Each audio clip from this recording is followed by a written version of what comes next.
Have you ever stood in your living room, just staring at a slightly sad-looking fern, wondering if you're about to save its life or literally drown it?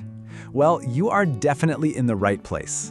In today's Explainer, we're tackling the absolute ultimate beginner frustration, how to keep your indoor jungle alive without relying on some magic watering number. It can be incredibly stressful when you're just trying to do the right thing for your greenery, right? So how often should you actually water your houseplants? It is the exact question that keeps well-intentioned plant parents up at night. I mean, it sounds so simple, but then you start reading the care labels. One says water regularly, another says allow to dry. And your plant? Well, it can't exactly speak up and tell you what it wants. No wonder things get confusing so fast. But what if I told you the answer isn't a number at all? Okay, we need to dive straight into a hard, totally paradigm-shifting truth. You've got to ditch the calendar. There is absolutely no universal watering schedule. I know, it's so tempting to just pick a day, like say Sunday morning, and make that your official watering day. But relying on a set day of the week to water your plants is a guaranteed path to eventually killing them. Section 1. Ditch the watering schedule. To really understand why a watering schedule fundamentally fails, just think about this idea. Setting a weekly alarm assumes that every plant and every single home environment is exactly the same, and they just aren't. A pothos sitting in a sunny June window drinks far faster than that exact same pothos sitting in a north-facing room in the dead of January. If you water by the calendar, sooner or later you're going to pour water into a pot that is still totally wet from last week, or you're going to leave one bone dry for days when it desperately needed a drink. Using a set day should only ever be a reminder to check your plants, never a command to automatically water them. Section 2. Testing for plant thirst. So, if we throw out the calendar, what do we actually do? We pivot to the golden rule of houseplant care, reading the soil. You have to water the plant that's sitting right in front of you based on what its soil is doing in that exact moment. Which brings us to a magic number, 2, as in 2 inches. This is the famous finger test, and it's literally the most important habit you can build. You just push a finger directly into the soil right up to your second knuckle, which is roughly 2 inches down. If damp soil clings to your skin when you pull it out, wait, do not water. But if it feels dry all the way down to that second knuckle, most of your plants are ready for a drink. This simple, completely free technique saves way more plants than any fancy tool you can buy.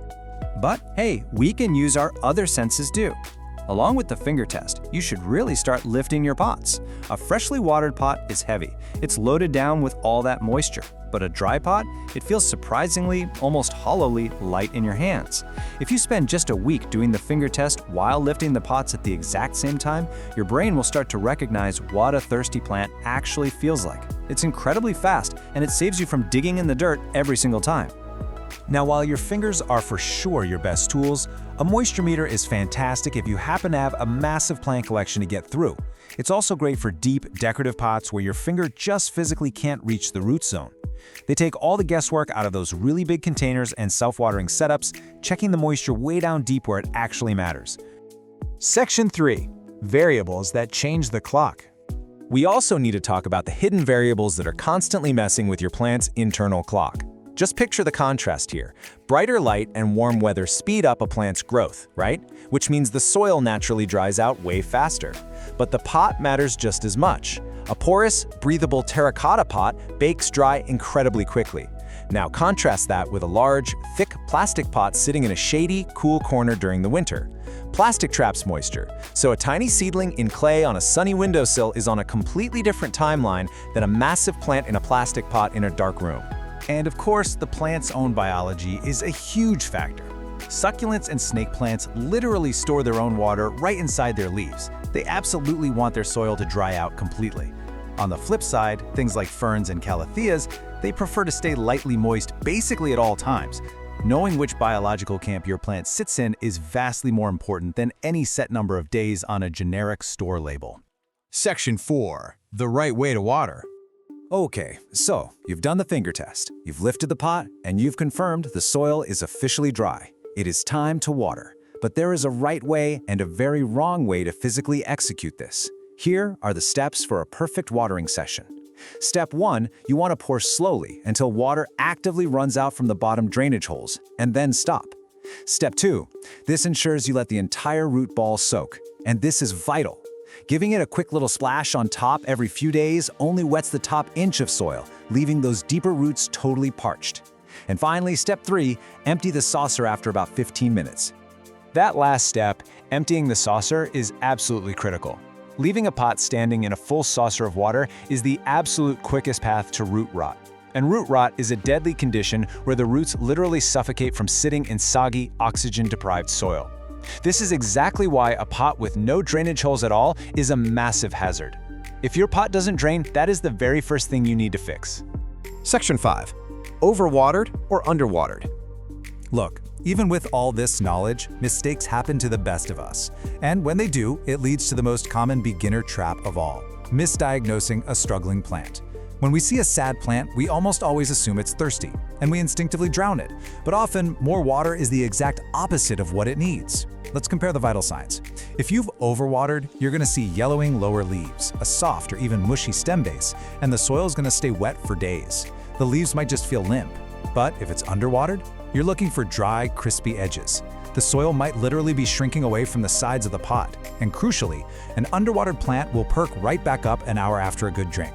Always feel for a mushy stem versus a crispy leaf before reaching for the watering can. But here's where it gets really tricky. Both overwatering and underwatering cause a plant's leaves to droop.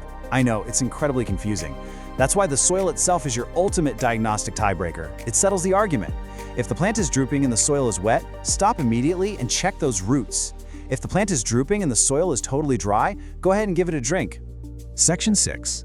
A quick plant cheat sheet. To help bring all of this together, let's run through a quick cheat sheet. I want you to think of these as useful training wheels. They aren't rigid rules meant to replace checking the soil, but they give you a really fantastic baseline to start from. For instance, your snake plants, ZZs, and succulents need to dry out completely. That means they usually only need water every 2 to 3 weeks in the summer. Your classic pothos and monsteras, they want that top 1 to 2 inches dry, so the classic finger test, putting them at roughly once a week. And your ferns and calatheas want to stay lightly moist, meaning you're probably checking on them every few days. Just remember, as winter approaches and plant growth slows down, every single one of these frequencies will stretch out even further. If you take away just one comforting rule from this entire explainer, let it be this one. Slightly underwatering is always safer than overwatering. Almost any houseplant can easily bounce back from a missed drink. Sure, they might get a little crispy, but they will survive. Reversing root rot from soggy, suffocating soil, on the other hand, that's incredibly difficult and unfortunately often fatal. So when in doubt, just wait a few days. So I'll leave you with this final provocative question. What is your plant's soil telling you right now? I challenge you to ditch the calendar today, stop relying on alarms, go get your hands a little dirty, and check your plant's vital signs for yourself. Your indoor jungle will definitely thank you for it.